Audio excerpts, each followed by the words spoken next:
কি সুন্দর! এই হচ্ছে যে নিজুম দ্বীপ, হাতিয়া, নোয়াখালী। আমরা এখানে এসেছি সকালবেলা 11টার সময়।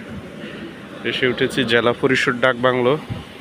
এই যে আপনারা দেখতে পাচ্ছেন, এখানে কোনো পানি ছিল না। এই যে এখানে একটা পন্ডস পুকুর ছিল, পুকুর অনেক নিচে পানি ছিল। এখন জোয়ার এসেছে, এই জোয়ারের পরে পানির এই অবস্থা। আমরা এখানে সিঁড়ির নিচে আমাদের ইলিয়াস কাঞ্চন জুতা রেখে গিয়েছে, জোয়ারের পানিতে জুতাকে বেশি নিয়ে গেছে। এই যে জেলা পরিষদ ডাক বাংলো, এটা একটা দ্বিতল ভবন। দ্বিতল ভবনের নিচতলার একাংশ পানির নিচে, জোয়ার যখন আসে তখন নিচতলার একটা অংশ পানির নিচে চলে যায়। সেজন্য হচ্ছে যে নিচের অংশতে কোনো গেস্ট রাখতে পারে না। এখানে দোতলার মধ্যে ডান পাশে 2টা রুম। এই যে এই একটা রুম, এটার পিছনে আর একটা রুম, এই যে সামনের অংশে একটা রুম, পিছনের অংশে আর একটা রুম, টোটাল 4টা রুম। আমরা এই পাশে 2টা রুমে আছি। আপনারা দেখতে পাচ্ছেন এখানে আসলেই অসাধারণ একটা সুন্দর, আপনাকে অনেক বিনোদন দিবে, অনেক আকর্ষণ দিবে, আপনার মনটাকে একটা শান্তিতে ভরিয়ে দিবে। এর নিজুম দ্বীপের অপরূপ সৌন্দর্য আপনাকে মাতোয়ারা করবেই। আপনি যখনই আসবেন এক এক সময়ের এক একটা রূপ আপনি ফিল করতে পারবেন। আমরা এসেছি বর্ষার, বৃষ্টি আমাদের নাকানি চুবানি দিয়েছে, রাস্তার কন্ডিশন খুবই বাজে, বাট তারপরেও আসলে এই সময়ের যে অভিজ্ঞতা সেটা খুবই দুর্দান্ত। আমরা এই ফিলটা নিচ্ছি। এই যে এখানে হচ্ছে যে কি সুন্দর ফরেস্ট অফিস, খুবই সুন্দর একটা ভিউ এখানে, বিকেলবেলার ভিউটা। যে জেলা পরিষদ ডাক বাংলো, এই পথ দিয়ে আমরা এখানে এসেছি। আরেকটা বিষয়, এখানে একটা ঘাট আছে। আমরা যখন এসেছিলাম সকালবেলা, এই ঘাটের মধ্যে একটা খাল, এই খালের মধ্যে কোনো পানিই ছিল না। নৌকাগুলো সাম্পান এবং মালবাহী অনেকগুলো ট্রলার আসছিল দেখছিলাম। এই ট্রলারগুলো হচ্ছে যে কাদামাটিতে পড়েছিল, বাট জ্বরের সাথে সাথে এখন সবগুলো ভেসে গেছে, আবার চলাচলের উপযোগী হয়ে পড়ছে। এখানে আপনারা যারা আসবেন নিজুম দ্বীপে, এই যে আরেকটা বাংলো আছে, সোহেল রিসোর্ট, আপনারা চাইলে সেখানে উঠতে পারেন। ভাড়া মোটামুটি 1000 থেকে 2000-এর ভিতরে, আপনারা দেখে নেবেন।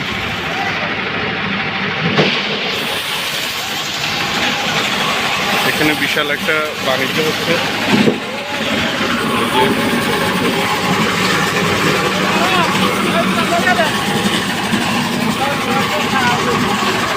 এখানে মাছ এসেছে, অনেক মাছ এসেছে। এখানে হচ্ছে যে বরফ কাজটি হচ্ছে, এই বরফ মাছে দেওয়ার জন্য।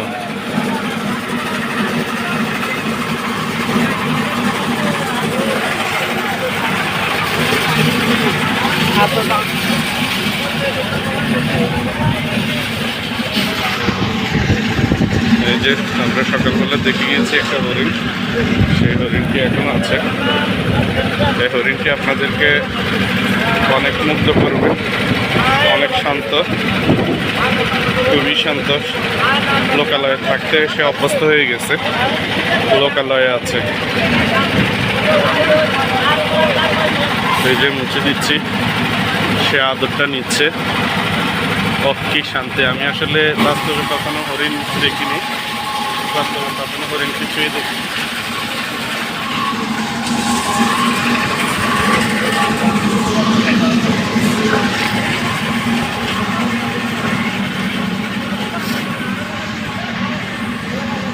এই যে ঘাট কেন্দ্রিক একটা বিশাল বাণিজ্য, এখানে অনেকগুলো ট্রলার এসেছে, এগুলোতে করে মাছ এসেছিল, এখন এখন আবার সাগর থেকে মাছ এসেছিল এখানে।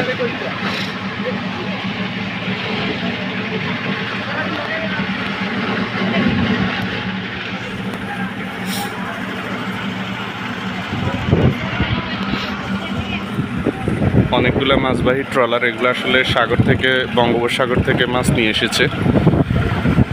আবার হচ্ছে যে মাছগুলো এসে বরফকল থেকে বরফ দিয়ে এখন হচ্ছে যে আবার চলে যাবে বিভিন্ন অঞ্চলে এই ট্রলারগুলা।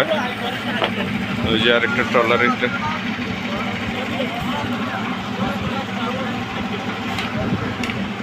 যে বরফ নিয়ে এসেছে, বরফ ক্রাশার হবে, ক্রাশিং হয়ে হচ্ছে যে আবার মাছের ভিতরে চলে যাবে।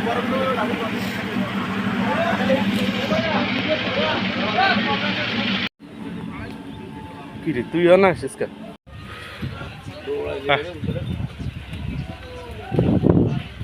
তুই বিশ্রাম করিস না, এটা ফালছে তো, এটা অত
হাতে ধরে না, এমন একটা থাবা দিছে না, থাবা লাগাতে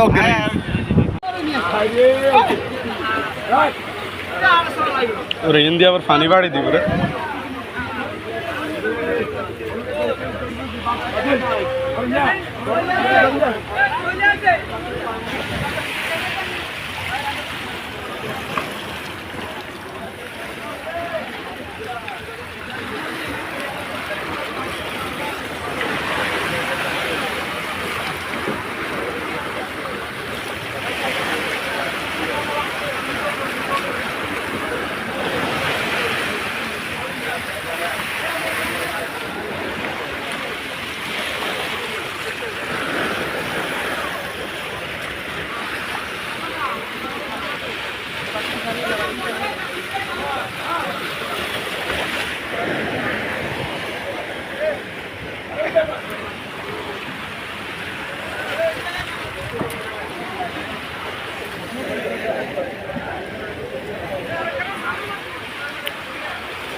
ভাই